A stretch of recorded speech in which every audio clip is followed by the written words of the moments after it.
Christelle, c'est à vous cette semaine, c'est la semaine nationale du rein. Oui. Et aujourd'hui, c'est la journée mondiale du rein. Et une campagne de sensibilisation est en cours. Elle a beaucoup d'importance parce que c'est vrai qu'on ne connaît pas tellement cet organe et on n'en prend pas vraiment soin. Mais c'est vraiment un constat. Nous nous fichons de nos reins.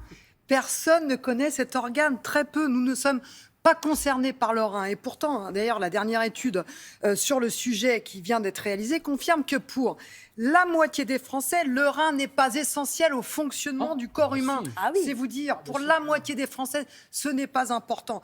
Quelle erreur, quel mépris, quel organe extraordinaire. Réhabilitons le rein. Mais oui, c'est incroyable. Regardez, petit test sur le plateau. Je vais vous demander tester vos connaissances. Allez, première question, savez-vous quel est le premier job de votre rein? Quelle est la première fonction? Filtrer les impuretés. Éliminer les toxines. Voilà, alors effectivement, c'est filtrer votre sang. 1400 litres de sang sont filtrés chaque jour grâce à vos reins. C'est vous dire comme une centrale d'épuration. Et puis le rein gère aussi le volume, la composition de votre sang. Et il est aussi capable de fabriquer des hormones qui sont impliquées dans la tension artérielle.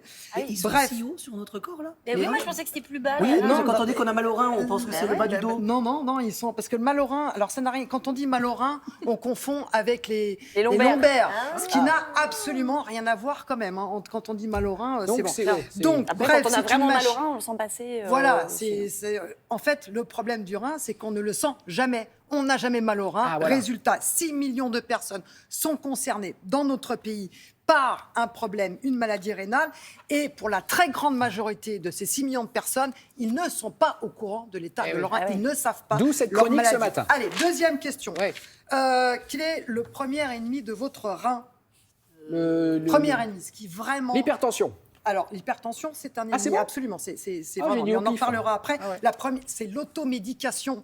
Arrêtez de prendre des médicaments parce que vous avez mal à la tête, mal aux dents, etc., sans avis médical. Ce n'est pas parce qu'un médicament est en vente libre qu'il n'est pas dangereux. Parce qu'il stocke exactement, le rein, il peut être toxique pour votre rein. Et c'est le cas de l'ibuprofène, l'anti-inflammatoire non stéroïdien, qu'on prend comme ça, et il faut savoir que les anti-inflammatoires non stéroïdiens sont responsables de 7% des insuffisances rénales aiguës, donc on se limite à une consommation occasionnelle avec un avis médical. Troisième question, pourquoi le printemps est une période sensible pour nos reins?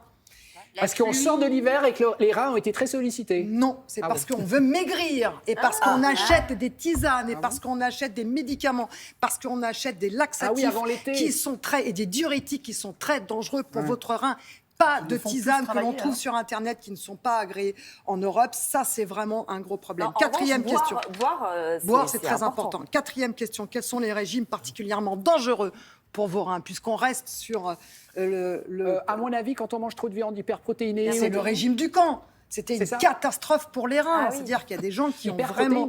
Mais bien sûr, ce sont des régimes hyperprotéinés, trop de protéines. Eh bien, ça empêche le bon fonctionnement du rein. Ça peut même entraîner des atteintes. Donc non, on ne mange pas hyperprotéiné, en particulier quand on ne mange pas de fruits et de légumes. On rappelle que obésité, sédentarité, hypertension sont les bêtes noires du rein. Et simplement, pensez à tester vos reins. Parce que personne... Comment on teste ses reins? Et voilà. Qui a testé ses reins dernièrement? Qui a fait un test sur ses reins? Personne. Mais non, on fait une prise de sang très simple pour vérifier le débit de vos reins. Et on fait aussi une petite bandelette très simple qui permet de dépister les globules blancs, les globules rouges, les protéines. Ça vous permet de vérifier l'état de vos reins. Et ça, il faut le faire régulièrement. Demandez à votre médecin.